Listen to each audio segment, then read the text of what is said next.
From Wish TV and the All Indiana Podcast Network, this is the News 8 Daily 8 Podcast with Wish TV's Kylie Conway. A Wish TV News 8 update. Hi, this is Kylie Conway, and this is your News 8 Daily 8 for Thursday, May 26th. Keep the rain gear on hand. We won't stop the active weather train for today. You can expect some scattered showers and possible storms throughout the day. Highs are going to be in the mid-70s, and it's going to be more humid too. Those humidity values sticking around. A woman is dead after an overnight shooting on the south side of Indianapolis. Police say they found her at an apartment on Laurel Street just north of the Indy campus.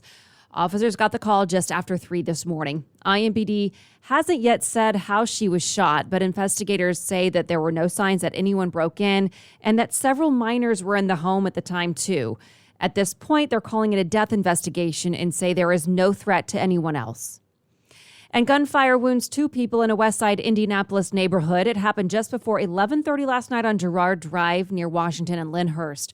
IMPD says somebody took 2 victims to a hospital before officers got there and that the 2 are stable. Officers who were there at the scene say it started as a large gathering of young people, and police are asking neighbors to come forward with any surveillance video that they have to help detectives piece together what happened. And more families are sharing the names, faces, and stories of victims of the Texas school shooting. Authorities haven't officially released the identities of the 19 students and 2 teachers, but several loved ones want people to know. That includes a man who was at the scene as a first responder and found out from classmates that his daughter was killed while trying to help. She was just trying to call authorities, and I guess he just shot her. How do you look at this girl and shoot her?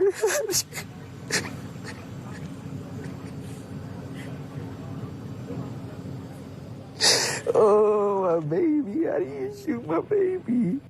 Her name was Anne-Marie Jo Garza. She was 10. And police are learning more about what the Texas shooter did in the moments before the attack. Investigators say he sent a series of text messages to a 15-year-old girl from Germany who he'd met online. He complained about his grandmother before saying that he had shot his grandmother in the head. His last message to the girl reads, "I'm going to go shoot up an elementary school right now." The girl says the 2 began chatting on May 9th and had spoken every day since. Indiana's former superintendent of public instruction says it is time for change. News 8 spoke to Jennifer McCormick yesterday. She says that drills are not enough, and action needs to happen on both the state and national levels. We continue to drill. We continue to train. Our SROs are amazing. Our law enforcement partners are amazing. We cannot do this alone. It is time for our lawmakers to be courageous and start helping us. McCormick says filling positions like school resource officers is difficult right now. She says schools either can't afford them or they're having a hard time filling the positions. And many in Central Indiana's Hispanic community tell us that they are feeling the effects of the shooting in Texas. State figures show 90% of the students at Robb Elementary School are Hispanic. News 8 spoke with the bilingual organizer of Stand for Children Indiana. She says her children are also grieving. Saw kids that look like them, and they're like, wow, like they're Latino, or the shooter's Latino. Like, they were surprised. And folks in our community are very emotional. And talking to children about the mass shooting in Texas can be difficult. We asked a licensed mental health counselor at Community Health where to start. Children, they know lots of things that we don't expect them to hear and know. So I think asking a child, what do you know, is a great place to start. What have you heard? And then to be able to correct any misconceptions. Jenny Vogler adds, it's important to not make promises like nothing bad is ever going to happen. She also suggests talking with children about the plan a school has in case of a school shooting. This is totally predictable when you... Sir, you're out of line. And an update on the Texas school shooting turned into a shouting match between the mayor of Uvalde and a former congressman, Beto O'Rourke. O'Rourke interrupted the briefing led by Texas Governor Greg Abbott. O'Rourke is also running for governor. Abbott stayed silent during the confrontation. As security led O'Rourke out, he kept challenging Abbott. This is on you until you choose to do something different. This will continue to happen. Somebody needs to stand up for the children of this state, or they will continue to be killed, just like they were killed in Uvalde yesterday. The lieutenant governor of Texas spoke after the confrontation, saying this is not a political issue and that now is a time to focus on the victims' families. In news away from the Texas shooting, back here at home, the ACLU is filing a lawsuit on behalf of an IPS transgender student who plays on her school softball team. It comes after lawmakers voted to override Governor Holcomb's veto of House Bill 1041. The bill bans transgender girls from playing girls' school sports. It goes into effect July 1st. The ACLU says school officials have already told the girl that she can't be on the team anymore. It allows her to identify with other girls and continue to live her life as a girl. Conversely, denying her that right, in effect outing her in front of people who know her only as a girl, is extremely, extremely harmful. The Civil Rights Union has also filed a lawsuit to block the law from even taking effect. IPS would not directly comment on this situation, but did call the new law unnecessary. And frustration is growing for several families in Rocky Ripple who now stand to lose their homes to protect others. It's part of a flood control project that the city says is necessary to prevent a major disaster. The Rocky Ripple Town Council voted earlier this month to allow DPW to proceed with the project. Under the plan, 10 to 13 homes and the town hall are set to be demolished. This isn't just a neighborhood where people don't know each other. This is a place where we go and walk our dog, and we smile and wave at everybody. It's a horrible time to buy. We've looked, and there's nothing that compares with what we have right now. Some say they feel betrayed by what they see as a change of plans. Construction on the levee is currently slated to start next year. It can only move forward once the city acquires the homes through eminent domain. Eli Lilly and Company is planning a major expansion in Boone County. Lilly says it's investing $2.1 billion to build 2 new manufacturing sites in Lebanon. It says the facilities are to support more demand for Lilly products in the U.S. and around the globe. According to Lilly, the sites will create 500 new jobs. A top security official on Capitol Hill does not want guns in the U.S. Capitol. The House Sergeant-at-Arms says members of Congress should not be allowed to carry guns inside. Right now, lawmakers can carry a gun if they're licensed in Washington, D.C., but guns are restricted in some areas like the House floor. The NAACP says Indiana's police reform efforts are off to a good start. As we've reported, state lawmakers passed legislation requiring de-escalation training for officers and banned chokeholds. They also freed up money for more body cameras. In Indianapolis, IMPD offers racial and cultural sensitivity training and created a diversity inclusion council. The local NAACP vice president applauds the steps and says there is still more to do. I feel well about the steps that we're making, but we still got a ways to go. I mean, there's still underlying issues. Number one is it's kind of hard. At the heart of it is some respect, and you have to respect the person as an individual. Tawan Garrett says the death of George Floyd 2 years ago this week led people to call for change. And President Biden marked that date by signing a new executive order on police reform. The order focuses on federal agencies since Biden cannot make local law enforcement participate. It creates a national database for police misconduct, bans chokeholds, and sets new use of force standards. For the wheels of justice are propelled by the confidence that people have in their system of justice. Without that confidence, crimes will go unreported.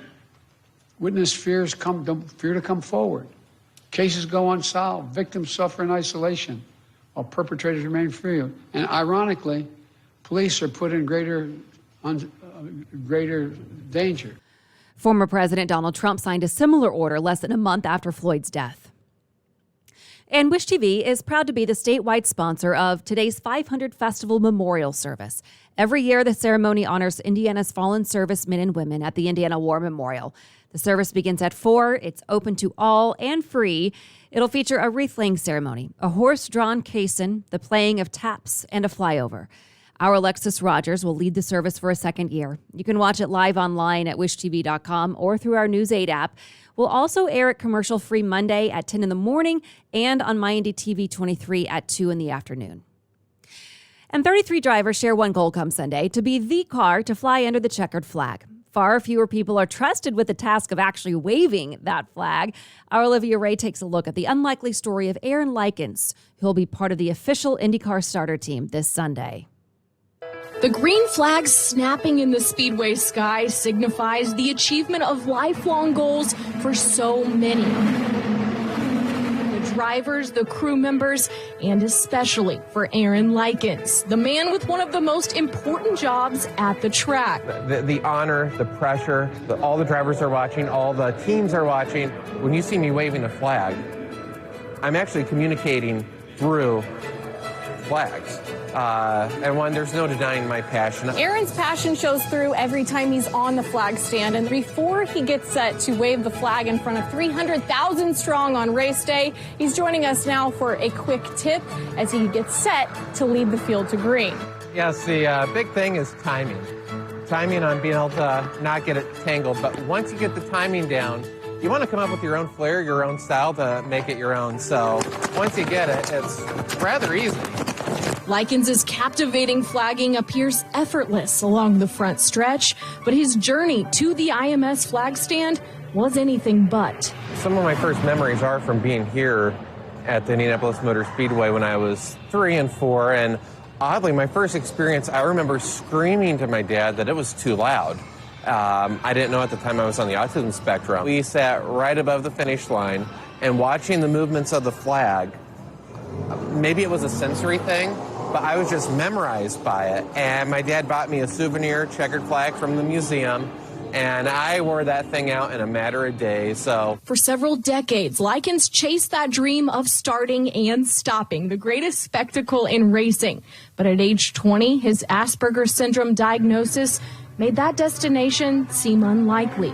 So when he was named an official starter of the IndyCar Series 2 years ago, he also founded a platform to continue spreading his message of hope while raising autism awareness. For a lot of us on the spectrum, there are going to be challenges, but if we're given the right opportunity, if we're in the right environment, those challenges become strengths. If people around us understand us, if we're given the right opportunities, if people see things in us that we don't see in ourselves, sometimes we may just end up in the absolute best place on earth.